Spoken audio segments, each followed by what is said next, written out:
Hello, I'm Clint Boon from Inspiral Carpets and XFM. You're watching Vision4Dreams TV. Please subscribe, it'll make your life better.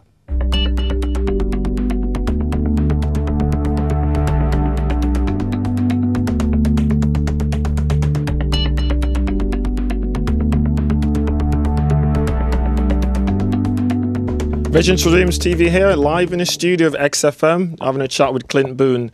So Clint, just tell us a bit from the start, how did your love affair with music begin? As far back as I can remember, I've always been pretty obsessed with music. I was born in 1959, so my earliest memories would be probably the mid-60s, and even then it was all about music. You know, I can remember the pop records of the age. I can remember records coming out and being in the charts and the feeling that I used to get from this music. My mum and dad had a small but very influential record collection for me. They had the basic, you know, Beatles, Shirley Bassey, Tom Jones, right, Burt Bacharach, Ray Conniff, musicals like The West Side Story and Carmen, and they're all, you know, 12-inch vinyl albums. So, like I said, they didn't have a massive collection, but I definitely think I was inspired by that. I think to this day, I think my music taste is diverse because of what I listened to as a little boy, really, which was the music I just mentioned then, which covered a lot of boundaries, you know, musicals, Beatles, Tom Jones, Shirley Bassey. It's like pretty diverse taste. And then I sort of grew up wanting to be a pop star, you know, that was what my dream was. Right.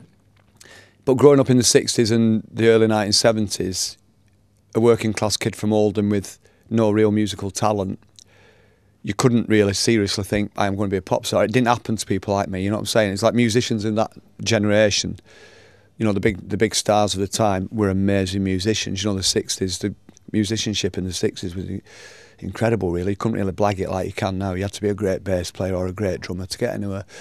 So I dreamt about being a pop star, but I never really thought it had happened. You know, it was always a dream.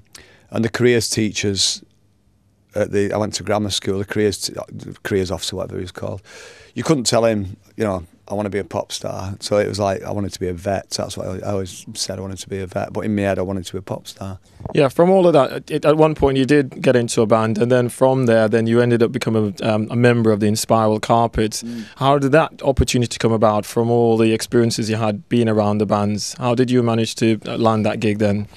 What happened was I got the job in the sheet metal factory, which was just a stepping stone, you know, in order to make some money. And what I actually unwittingly did there was put myself into the worst working environment I could ever imagine. It was a dangerous place, it was dirty, it was noisy, and I did 6 months there, and by the end of it I was really quite depressed, really. You know, when I think back to that, the way I felt, I was surrounded by adults who were saying, you'll never get out of here. Once you come in here, you never get out of here. Or the way I got out was, a guy walked in one day, had his own furniture company in Ashton-under-Lyne, and he said, do you want to come and work for me? And I did. I got out of there just as an escape from the sheet metal factory and went working for this guy. And within a few years I was a company director. I bought shares in the company with him because I was a loyal, you know, I was a bit of a grafter and that. Around about 1983 I took over some of the rooms in the factory that we had. There was a lot of rooms that weren't being used, and I converted them into a little recording and rehearsal studio. And that's where bands started coming to me then to have demos recorded, and bands would come and rehearse, and I'd charge them like, you know, £5 a night to rehearse in there or whatever. And one day I got a call off a bunch of lads from Oldham and said, we've got a band called Inspiral Carpets. They were completely unknown at the time, you know, this would be 1980, this would be 84 I'm guessing. And we want to record a demo down at your studio, so they came down, I recorded a demo, and I just completely fell in love with the music, and it was really raw punk music at the time. What was the experience like being in the Inspiral Carpets and touring and just playing to large crowds? What was that like, charting and everything else? It's been amazing. I mean, the Inspirals are still together. You know, we had a few years from 1995 where we stopped for 8 years or something, we stopped working. But we're still very active now. You know, we're off to the Czech Republic in a few weeks to do some gigs, and last year we did Argentina and another country down there. Where did we go? Can't remember. Chile? Right. I think it was Chile, yeah. We did Greece last year as well. So we're still quite active. We're not doing it full time, but we've still got a band that's in demand around the world, which is nice. And generally, that being in that band and enjoying that success has just been the most amazing aspect of my life, really, apart from making babies and, you know, raising kids and that. Yeah, professionally, that's been the the thing that I look back on the most and think that was pretty spectacular.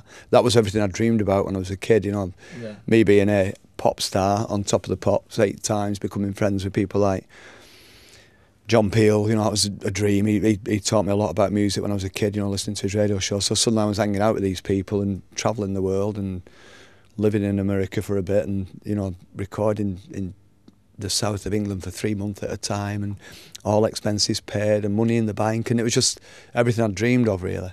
So from all the experiences over the years and the decades you've been in the business, how would you put an inspirational message across to all those who are inspiring to be in your position? Chase your dreams, and also don't follow your... I always say this, and I hope it makes sense, is I always say follow your soul and not your wallet. You know what I mean? I think if you go chasing, you know, chasing the golden egg, it's not always the best way of doing it.